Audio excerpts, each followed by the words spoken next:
What is up YouTube, and welcome to this Hellbound ending explain video. This is the latest K-drama on Netflix, and just like Squid Game, it has an amazing character-driven show with a pretty gripping premise, angels in quotes, who inform people they are going to die at a certain date and time and are hellbound.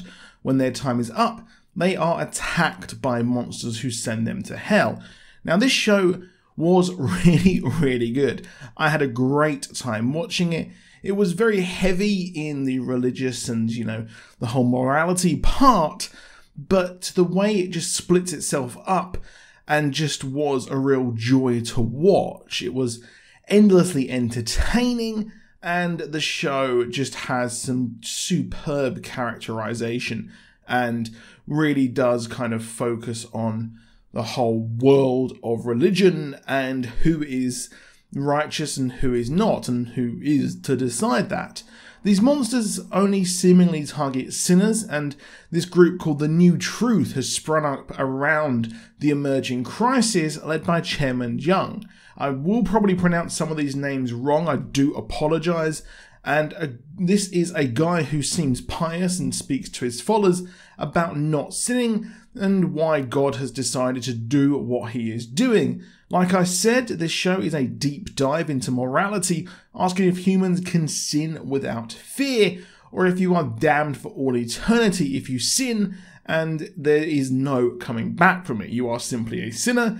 There is no oh, he tried to come back from it or repent. The New Society also have a spin-off called the Arrowhead, which is a more radical version that Young seemingly denounces, led by Dongwook, a live streamer who will be important later. I felt that some of the live stream parts were really annoying and not my favourite parts of the show. Morality and sin, as well as justice, is front and centre here, as we have a policeman who investigates the mysteries of these monsters killing people, and also looks into the whole thing going on with the New Truth. His partner is also possibly a man inside with the Arrowhead as he leaks some information. After an academic is beaten by the Arrowhead for downplaying the angels and the monsters, a woman named Park is introduced who has been marked by the angels and will die soon. The New Truth offer her a lot of cash to live stream her death so she can care for her kids after the death, and it will scare people into not sinning. She's also helped by Min, who is a lawyer who helps her with, the whole money part of it. Her death is live streamed, and while the other people have their sins exposed, Park is seemingly clean-ish as she is killed, and it's revealed that the chairman later was marked 20 years ago, is unsure why, and his life is spent exploring the phenomenon leading to where he is now. And he wanted to hide this fact that he was marked and is then killed. He manipulated it so that the detective who is investigating his daughter will be implicated in the murder of a guy who killed the detective's wife many years ago and got off. This is a whole story of just the criminal justice system and things like that. Now, if he exposes this, his daughter will, go to prison, and, well, what he does is he simply just hides the fact, and he's groomed a guy to be his replacement as the chairman, who is just an awful dude. The lawyer who helped Park also goes into hiding as we jump into the future. The New Truth Church now control all facets of life, controlling morality and broadcasting victims so others don't sin, and it's marked publicly if you are marked and your family are shamed.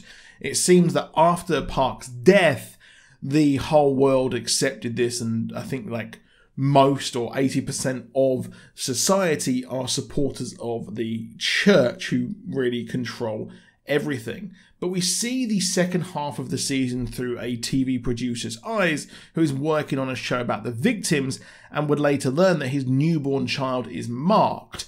This is big, as a newborn could not have sinned, meaning that the monster's victims are not just sinners. It explains why they couldn't find the backstory on why certain people have sinned, and after a back and forth, they learn of a group who can save the victims and keep their deaths anonymous.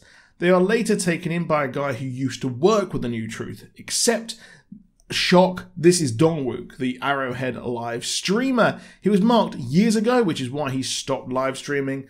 And, well, he tries to sell them out, leading to a gigantic blowout final scene, wondering if the kid will indeed be sent to hell, which is really dark, with the pastor and everyone watching the parents sacrifice themselves so that the kid can survive, blowing the whole thing wide open.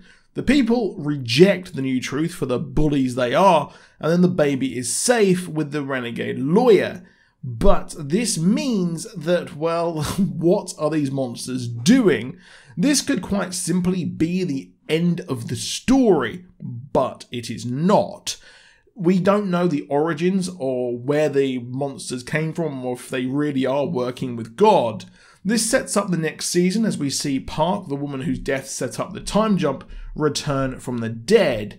It's a weird one. I did not expect that to happen, but all the same, it was a really neat little twist, and I think that season 2 will really blow everything wide open. This was a strong opening season for the show, and could easily be consumed in just a couple of hours here. It's only 6 episodes, and you could easily sit there and enjoy it, and think that, well, the story is over. Oh, there's a little bit at the end. I really liked it. I do think that K-dramas are becoming some of the best things that I have seen in a while. If you haven't seen Squid Game, what are you doing? Go and check it out. Sweet Home as well is really, really good. And I'd love to hear some comments for some suggestions of K-dramas on Netflix and possibly Amazon Prime that I have not seen, because I think these are great. I think these are just superb. We had Parasite, we've got Train to Busan, who the people behind this show worked on, and, well, it seems that they are making better stuff than Hollywood, in my opinion. But that is it for this video. Please do drop a like down below, do subscribe with notifications on, and I'll see you soon, and goodbye.